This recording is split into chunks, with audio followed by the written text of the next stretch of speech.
नमस्कार, स्वागत आपका। मैं आपके साथ अनुराग सिंह। आखिरकार अमेरिका और ईरान के बीच 14 पॉइंट्स के समझौते पर सिग्नेचर हो ही गया। इसके मुताबिक अब कम से कम 60 दिनों तक मिडिल ईस्ट में बारूद नहीं बरसने वाला। पहले इस डील पर फाइनल दस्तखत के लिए 19 तारीख मुकर्रर की गई थी, लेकिन डोनाल्ड ट्रंप से इंतजार नहीं हुआ। उन्होंने फ्रांस में ही इस समझौते पर हस्ताक्षर कर दिए। बदले में ईरान की तरफ से डिजिटल हस्ताक्षर किए गए और डील हुई मुकर्रर। इस डील पर सिग्नेचर के लिए अमेरिकी राष्ट्रपति डोनाल्ड ट्रंप ने ऐसी जगह तय की जिसका सीधा ताल्लुकात फर्स्ट वर्ल्ड वॉर से है। कैसे, वो मैं आपको बताऊंगा। लेकिन इस डील के बाद सवाल खड़े होने लगे कि क्या यह समझौता महज एक डील नहीं बल्कि ईरान के सामने डोनाल्ड ट्रंप का, अमेरिकी राष्ट्रपति का सरेंडर। क्योंकि जो शर्तें इस समझौते में रखी गई हैं उनमें से अधिकतर ईरान के समर्थन में जाती है। साफ शब्दों में कहें तो ईरान ने जो खोया और जो मांगा उसे आखिरकार हासिल कर लिया। एक्सपर्ट्स मानते हैं कि इस जंग के बाद अमेरिका और ज्यादा ताकत से अपने डिफेंस को मजबूती देगा, क्योंकि जिन हथियारों पर सुपर पावर को बहुत गुमान हुआ करता था वो इस जंग के दौरान ईरान के सामने बहुत कमजोर नजर आए, जिन पर अमेरिका बखूबी काम करेगा। तो आज के इस खास बुलेटिन में इस पीस डील की एक एक हकीकत मैं आपके सामने रखने जा रहा हूं। साथ ही आपको बताएंगे कि क्या इन 60 दिनों के बाद ईरान हॉर्मुज पर टोल वसूलना तो नहीं शुरू कर देगा। 111 दिनों के संग्राम के बाद आखिरकार ईरान और अमेरिका के बीच समझौता हो ही गया। अमेरिका और ईरान ने जंग खत्म करने के समझौते के मसौदे पर हस्ताक्षर कर दिए। ट्रंप ने बुधवार को फ्रांस के राष्ट्रपति इमैनुअल मैक्रोन के साथ बैठक के दौरान पेरिस के वर्साय पैलेस में इस दस्तावेज पर हस्ताक्षर किए। फ्रांस में ट्रंप के पीस डील पर साइन करने के बाद ईरानी राष्ट्रपति मसूद पेजेश्कियान ने इस पर इलेक्ट्रॉनिक तरीके से दस्तखत किए। दस्तावेज पर नीचे की ओर पेजेश्कियान और ट्रंप दोनों के हस्ताक्षर साफ नजर आए। इस दौरान दस्तावेज पर साइन किए गए उसके अंदर कुल 14 पॉइंट्स शामिल रखे गए। 800 शब्दों वाले 1.5 पन्ने के इस दस्तावेज में हॉर्मुज को सिर्फ 60 दिनों के लिए मुफ्त खोले जाने की बात कही गई। और यहीं से सवाल है कि क्या अब ईरान इन 60 दिनों के बाद हॉर्मुज से गुजरने वाले जहाजों से टोल वसूली करेगा? अगर ऐसा हुआ तो मुमकिन है कि पूरी दुनिया महंगाई के बोझ तले दबती चली जाएगी।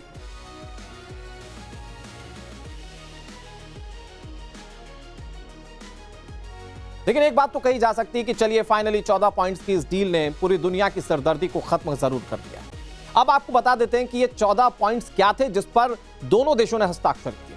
पॉइंट नंबर 1 के मुताबिक ईरान ने जो वायदा किया है कि वो स्ट्रेट ऑफ हॉर्मुज खोल देगा और व्यवस्था 60 दिनों तक लागू रहेगी। इस दौरान जहाजों से एक्स्ट्रा टैक्स नहीं वसूला जाएगा। सबसे अहम लाइन यही है, सिर्फ 60 दिनों तक बिना किसी फीस के जहाज गुजरने की अनुमति देगा ईरान। इसका मतलब यह कि 60 दिन पूरे हो जाने के बाद हो सकता है कि ईरान जहाजों से टोल टैक्स वसूलना शुरू कर दे, जो कि ईरान के अंदर प्रस्ताव पहले ही लाया जा चुका था। इसके अलावा पॉइंट नंबर 2 के मुताबिक समझौते में ईरान ने एक बार फिर से भरोसा दिया है कि वो कभी परमाणु हथियार नहीं बनाएगा और ना ही उसे हासिल करने की कोशिश करेगा। दस्तावेज में कहा गया कि ईरान के पास पहले से मौजूद इनरिच्ड यूरेनियम का भंडार का क्या किया जाए, इस पर दोनों देश यानी कि ईरान और अमेरिका मिलकर फैसला करेंगे।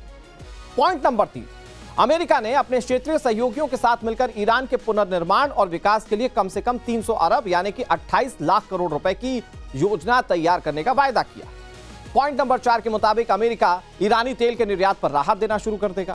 इसके लिए अमेरिकी वित्त मंत्रालय जरूरी छूट और मंजूरियां जारी करेगा ताकि ईरान अपना तेल अंतर्राष्ट्रीय बाजार में बेच सके, यानी कि जो सैंक्शंस अमेरिका ने लगाए थे उसमें रियायत ईरान को मिलेगी।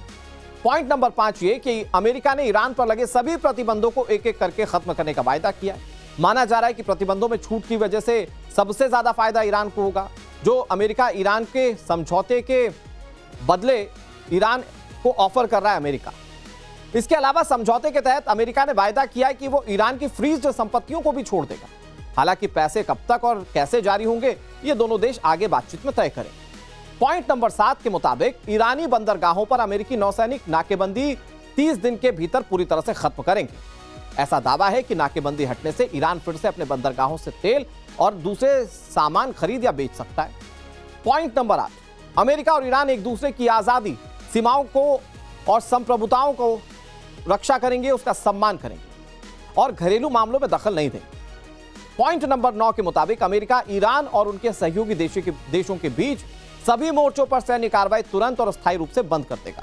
इसमें लेबनान भी शामिल है। पॉइंट नंबर 10 में कहा गया है कि जब तक ईरान और अमेरिका के बीच अंतिम समझौता नहीं हो जाता तब तक दोनों पक्ष मौजूदा स्थिति में कोई बड़ा बदलाव नहीं करेंगे। इसका मतलब यह कि ईरान अपने परमाणु कार्यक्रम को अभी जिस स्तर पर चला रहा है उससे आगे नहीं बढ़ेगा। पॉइंट नंबर 11, अमेरिका और ईरान मिलकर एक विशेष निगरानी व्यवस्था बनाएंगे जो ये देखेंगे कि एमओयू की सभी शर्तों का सही तरीके से पालन हो रहा है या फिर नहीं हो रहा है। पॉइंट नंबर 12, दोनों देशों को समझौते के कुछ अहम बिंदुओं को लागू करना होगा। इनमें युद्ध विराम बनाए रखना, हॉर्मुज खोलना, नौसैनिक नाकेबंदी से हटाना, तेल निर्यात पर राहत देना, ईरान की फ्रीज्ड संपत्तियों तक पहुंच बहाल करना, इन जैसे कदम शामिल है।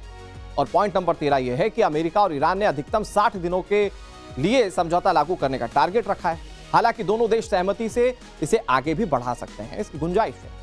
पॉइंट नंबर 14, जब अमेरिका और ईरान के बीच अंतिम समझौता हो जाएगा तो उसे यूएनएससी के एक प्रस्ताव के जरिए मंजूरी दी जाएगी। इसका मतलब यह कि अंतिम समझौता केवल अमेरिका और ईरान के बीच का राजनीतिक समझौता नहीं होगा, बल्कि उसे अंतर्राष्ट्रीय स्तर पर भी मान्यता यूएनएससी के माध्यम से दी जाएगी। फ्रांस का पैलेस ऑफ वर्साय या वर्साय का महल एक बार फिर से सुर्खियों में है, क्योंकि इसी ऐतिहासिक महल में अमेरिका के राष्ट्रपति डोनाल्ड ट्रंप और ईरान के राष्ट्रपति मसूद पेजेश्कियान के बीच समझौते पर हस्ताक्षर हुआ। फ्रांस के राष्ट्रपति इमैनुअल मैक्रोन ने खुद डोनाल्ड ट्रंप को इस महल की सैर करवाई। यह वही पैलेस ऑफ वर्साय है जहां करीब 107 साल पहले एक ऐसी डील साइन हुई थी जिसने दुनिया में शांति लाने की बजाय दूसरे वर्ल्ड वॉर की नींव रख दी। पहले विश्व युद्ध के बाद 1919 में यहीं पर वर्साय की संधि को इतिहास की सबसे विवादित शांति संधियों में गिना जाता है। कहा जाता है कि समझौते ने जर्मनी को इतना अपमानित और कमजोर कर दिया कि वहां पैदा हुआ गुस्सा आगे चलकर एडोल्फ हिटलर और नाजीवाद के उभार की वजह बना। यही घटनाक्रम आखिरकार दूसरे विश्व युद्ध तक पहुंचा। वर्साय के महल में हुए जो डील्स थे उसमें जर्मनी बहुत कमजोर हो गया था। वर्साय का महल फ्रांसीसी राजाओं का प्रमुख निवास स्थान था। इसमें लगभग 2300 कमरे हैं। 1000 कमरे फ्रांस के राष्ट्रीय इतिहास के संग्रहालय के रूप में बना दिए गए। वर्साय महल का पार्क आज 815 हेक्टेयर में फैला हुआ है, जबकि फ्रांसीसी क्रांति से पहले तक 8000 हेक्टेयर से ज्यादा तक यह फैला हुआ था। और इसी वर्साय के महल में ईरान और अमेरिका के बीच में यह डील हुई है, जिसमें कोई मान रहा है कि अमेरिका जीत गया, कोई मान रहा है कि अमेरिका को बैकफुट पर जाना पड़ा, यानी कि घुटनों पर आना पड़ा ईरान के सामने। खबर यह कि अब शुक्रवार को स्विट्जरलैंड में अमेरिका और ईरान के शीर्ष अधिकारियों के बीच मुलाकात होने की संभावना है। ईरान की तरफ से मुख्य वार्ताकार मोहम्मद बाघेर गालिबाफ इसमें शामिल होंगे, जबकि अमेरिका का प्रतिनिधित्व उपराष्ट्रपति जेडी वेंस करेंगे। राष्ट्रपति ट्रंप के भी शामिल होने की संभावना है, यानी कि 39 दिनों के बाद अमेरिका ईरान की ज्यादातर शर्तों को मानने के लिए मजबूर हुआ। लेकिन सबसे बड़ा सवाल यह कि ट्रंप ने इस डील में इतनी जल्दबाजी दिखाई क्यों? इस युद्ध से एक बात तो साफ हो गई है कि हथियारों की क्वालिटी तो जरूरी है भाई, साथ ही क्वांटिटी भी होनी चाहिए। ईरान युद्ध से भागने के पीछे भी सबसे बड़ी वजह अमेरिका के पास हथियारों के स्टॉक की कमी को माना जा रहा है, जिसकी पुष्टि centre for strategic and international studies यानी कि CSIS की हालिया रिपोर्ट में हुई है। अब आपको बताते हैं कि युद्ध शुरू होने के पहले यानी कि 28 फरवरी तक अमेरिका के पास हथियारों का कितना स्टॉक था और युद्ध में उसने खर्च कितना किया। तो युद्ध से पहले अमेरिका के पास 3100 टॉमाहॉक लैंड अटैक मिसाइल थी। इनमें 1000 से ज्यादा मिसाइलें दाग दी गई। कुल स्टॉक का लगभग 1/3 हिस्सा इस जंग में फूंक दिया अमेरिका। हर साल इसकी उत्पादन क्षमता 200 से कम ही है, यानी कि 1000 का जो स्टॉक खत्म हुआ उसे भरने में अमेरिका को 5 साल लग जाएंगे। अमेरिका का सबसे ताकतवर थार्ड इंटरसेप्टर, युद्ध शुरू होने से पहले 400 थार्ड इंटरसेप्टर अमेरिका के पास थे। लड़ाई शुरू हुई और थार्ड का इस्तेमाल हुआ तो 190 से 290 इंटरसेप्टर्स का इस्तेमाल हो गया और इसका प्रोडक्शन हर साल लगभग 96 ही हो सकता है। लेकिन 400 का लक्ष्य इसको हासिल करना चाहता है अमेरिका, मतलब 400 की संख्या में इसे अपने पास रखना चाहता है, यानी कि करीब 3 साल तक स्टॉक का इस युद्ध में खत्म हो चुका है। अमेरिका का पैट्रियट इंटरसेप्टर, युद्ध से पहले अमेरिका के पास 2500 पैट्रियट इंटरसेप्टर थे, जिनमें से करीब 1400 फायर किए गए। अमेरिका हर साल लगभग 650 पैट्रियट इंटरसेप्टर का प्रोडक्शन करता है, जिसे अमेरिका को अपने सहयोगियों को बेचना भी पड़ता है। SM-3 और SM-6 मिसाइलें, अमेरिका ने इस युद्ध में इसका बहुत ज्यादा इस्तेमाल किया। अनुमानित तौर पर करीब 400 में से 250 से ज्यादा SM-3 और लगभग 370 SM-6 इंटरसेप्टर का इस्तेमाल इस युद्ध में हुआ। उन्हें युद्ध के पहले के स्तर तक फिर से बनाने में अब लगभग 2 साल अमेरिका को लगाने होंगे। इसके अलावा JASSM क्रूज मिसाइल 4000 से ज्यादा के स्टॉक में यह था अमेरिका के पास युद्ध शुरू होने से पहले। तकरीबन 1000 इस्तेमाल हो गया। हालांकि इस मिसाइल को लेकर चिंता की बात नहीं है, क्योंकि इसका प्रोडक्शन पहले से ही काफी तेज अमेरिका करता रहा।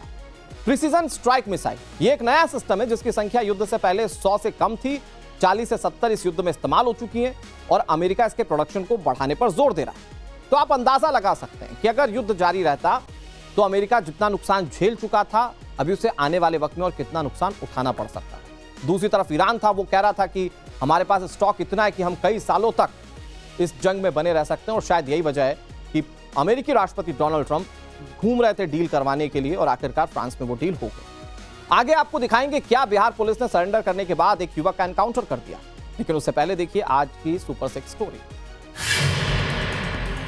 G7 समिट के बाद पीएम नरेंद्र मोदी ने आज पेरिस में अलग अलग कंपनियों के सीईओ से मुलाकात की, उनके साथ भारत में निवेश की संभावनाओं को लेकर चर्चा की। इसके अलावा पीएम नरेंद्र मोदी फ्रांस के राष्ट्रपति इमैनुअल मैक्रोन के साथ विवाटेक 2026 कार्यक्रम में शामिल हुए।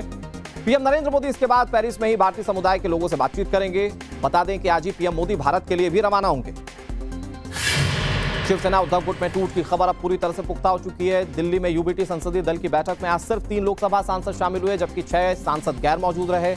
पार्टी से बगावत को लेकर उद्धव गुट सख्त है। पार्टी की ओर से 6 बागी सांसदों को शो कॉज नोटिस भेजा गया है और 7 दिन के अंदर जवाब तलब किया गया है। चुनाव में हार के बाद से ही टीएमसी को झटके पर झटके लग रहे हैं। ताजा मामला कलकत्ता हाईकोर्ट से जुड़ा हुआ है, जिसने बंगाल के स्पीकर के फैसले पर रोक लगाने से इनकार कर दिया। मतलब ये कि बागी ऋतव्रत बनर्जी विधानसभा में विपक्ष के नेता बने रहेंगे। सीआईडी की जांच के दायरे में अब ममता बनर्जी के रिलेटिव आ चुके हैं। आज ममता बनर्जी की भांजी के घर सीआईडी की टीम ने करीब 1 घंटे तक जांच पड़ताल की। अयोध्या में चढ़ावा चोरी को लेकर एसआईटी की टीम लगातार चौथे दिन जांच और पूछताछ कर रही है। आज भी टिन्नू यादव और गोपाल राव से एसआईटी की टीम ने पूछताछ की। सूत्रों के मुताबिक अनिल मिश्रा को पेश होने के लिए समन भेजा गया है। इधर चढ़ावा विवाद के बीच कल सीएम योगी आदित्यनाथ रामलला के दर्शन करेंगे। खबर है कि प्रशासन ने ट्रस्ट के महासचिव चंपत राय से सीएम के कार्यक्रम से दूर रहने को कहा है। दोबारा होने वाली नीट परीक्षा को लेकर आज केंद्रीय शिक्षा मंत्री धर्मेंद्र प्रधान ने रिव्यू मीटिंग ली। शिक्षा विभाग के अधिकारियों को सख्त निर्देश दिए। एनटीए के छात्रों को साफ संदेश दिया गया कि परीक्षा तय समय पर होगी। उन्होंने छात्रों से अफवाह से दूर रहने की सलाह दी। इधर पेपर लीक के खिलाफ राहुल गांधी ने हस्ताक्षर अभियान भी शुरू कर दिया है। रांची में आरएसएस दफ्तर पर हुए पेट्रोल बम अटैक को लेकर एक्शन जारी है। इस मामले में पुलिस ने 3 आरोपियों को गिरफ्तार कर लिया है। इनमें से एक आरोपी ने पुलिसकर्मी से हथियार छीनकर फायरिंग कर दी। जवाबी कार्रवाई में एनकाउंटर के दौरान एक आरोपी जख्मी हो गया। बता दें कि आरएसएस दफ्तर पर हुए हमले में पाकिस्तानी खुफिया एजेंसी आईएसआई कनेक्शन सामने आ चुका है। शक है कि हमले के पीछे शहजाद भट्टी मॉड्यूल का हाथ है।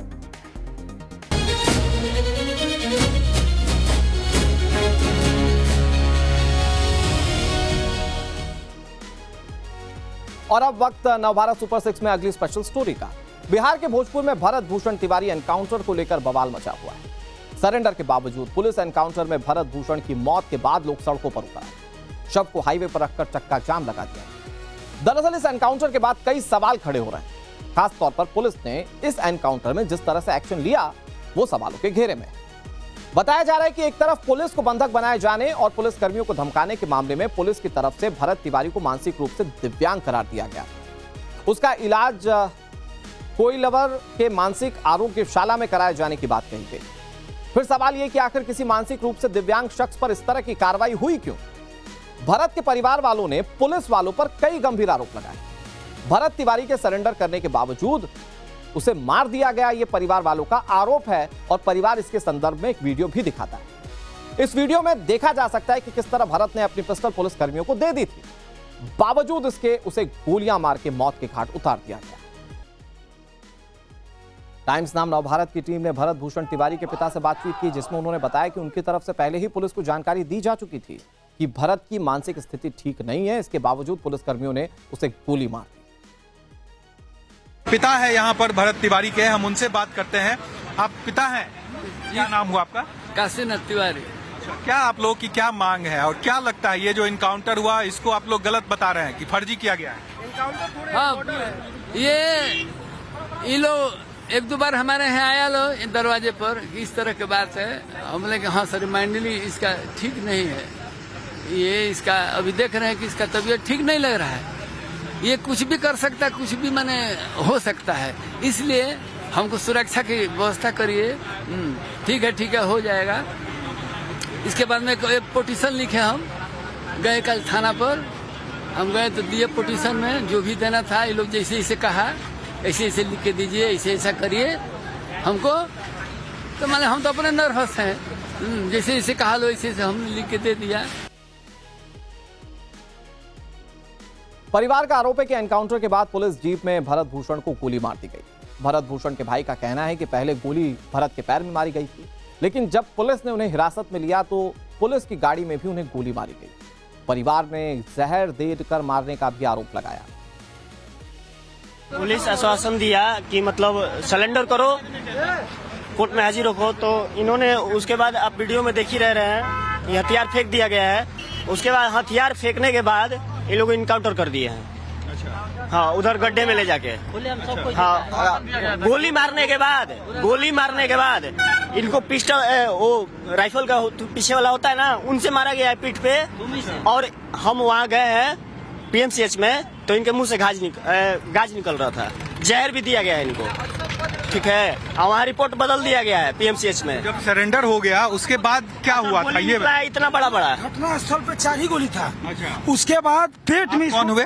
मैं इनका भाई हुआ। अच्छा, आप लोग वहाँ थे मौजूद? जी, हम लोग थे। हम लोग वहाँ पे उसके बाद थाना में भी गए थे। हम लोग थाना में इनकी माता जी गई, इनके पिताजी भी गए थे। हम लोग सारे 10, 15, 20 आदमी गए थे। वहाँ पे प्रशासन पहले तो पुलिस लेकर डरवा दी, सब लोग भाग गया वहाँ पे।